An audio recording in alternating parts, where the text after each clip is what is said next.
Père et du Fils et du Saint-Esprit, ainsi soit-il. Eh bien, chers frères, nous voici donc arrivés au terme de notre préparation à Pâques, mais avant de rentrer pleinement dans le Triduum sacré, il convient de faire un bref examen de conscience de ce qu'ont été nos semaines de carême. Nous étions certainement partis avec les meilleures résolutions du monde. Cette année allait être l'année avec un grand A, où nos résolutions seraient enfin tenues, nos efforts constants et généreux, notre vie de prière redressée pour de bon. Mais patatras, voici toutes nos prévisions chamboulées par ce virus qui, non content de mettre à notre patience à rude épreuve, par ce maudit confinement, nous prive même des sacrements, voire de la simple visite dans une église. Confinement oblige, nos rêves de pénitence alimentaire ont peut-être pris un coup dans l'aile, la cuisine étant devenue une activité passe-temps. Nous voulions donner plus de temps au bon Dieu, mais nous voilà forcés à faire travailler nos enfants à une surcharge de télétravail et 1000 autres gênes dont nous nous serions bien passés.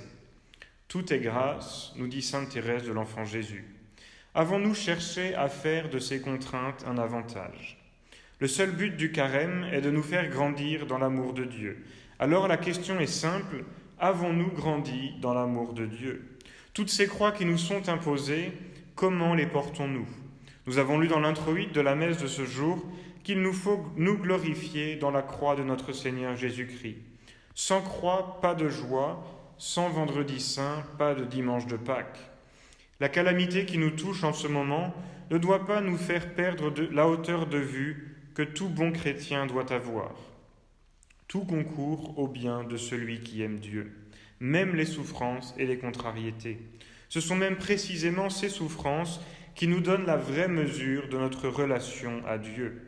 Il est facile d'aimer lorsque tout va bien, lorsque notre raison d'aimer ne nous donne que joie et consolation. Quelle preuve alors pouvons-nous réellement donner à l'être aimé ? La mesure de l'amour ne peut se trouver que dans la souffrance que l'on est prêt à endurer en raison de cet amour.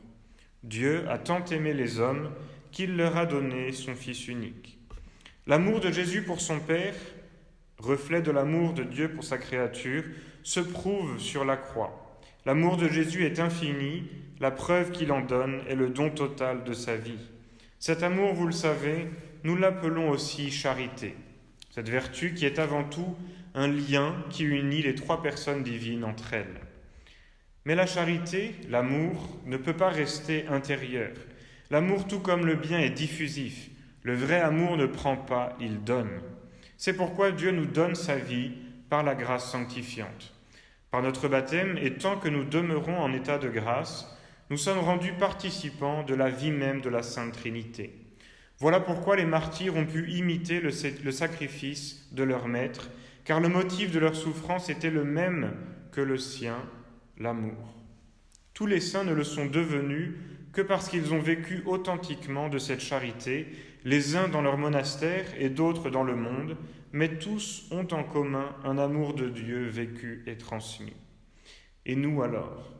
Nous vivons de la même grâce qui a été la cause de la sainteté de milliers de personnes.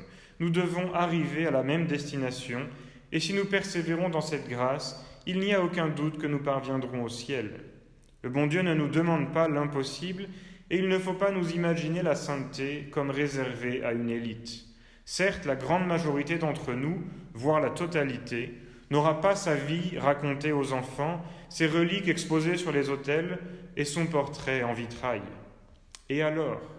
Ce n'est que cette sainteté éclatante qui est réservée à une élite.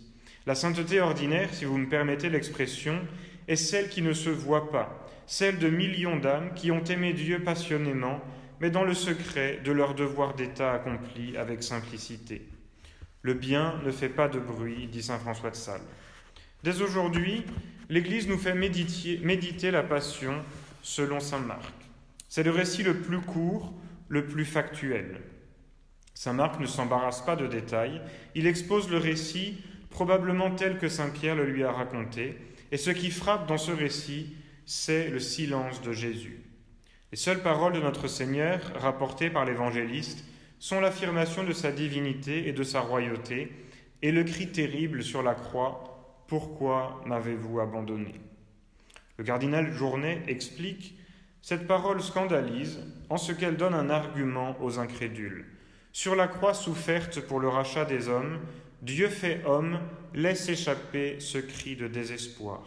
Pourquoi ? Car pour le rachat de l'homme, il accepte de souffrir cet écartèlement spirituel entre la vision pure de Dieu et la souffrance de la condition humaine, dégradée par le péché, révoltée contre Dieu. Il est intéressant de remarquer que cette parole de Jésus est tirée du psaume 22, qui prédit les souffrances de la croix et l'humiliation du juste persécuté. Mais ce psaume est aussi rempli d'espérance, puisqu'il termine par ces mots « La postérité le servira », on parlera du Seigneur à la génération future. Ils viendront et ils annonceront sa justice. Au peuple qui naîtra, ils diront ce qu'il a fait. Voilà la grandeur du vrai chrétien. Lorsque la souffrance l'oppresse et que la peine l'accable, il se tourne vers le seul qui puisse le consoler. Et à l'image de son Seigneur, il remet tout dans les mains du Père. Nous devons imiter les vertus de Jésus, mais nous pouvons aussi quelquefois l'imiter dans ce cri « Pourquoi m'avez-vous abandonné ?» pourvu qu'il soit plein d'une confiance inébranlable dans l'aide de Dieu. À l'aube de ces jours saints, qui nous préparent à la solennité des solennités, confions-nous à la miséricorde du bon Dieu et demandons-lui la grâce de pouvoir accepter nos épreuves et nos peines à la lumière des souffrances de son divin Fils, ainsi soit-il. Au nom du Père et du Fils et du Saint-Esprit, ainsi soit-il.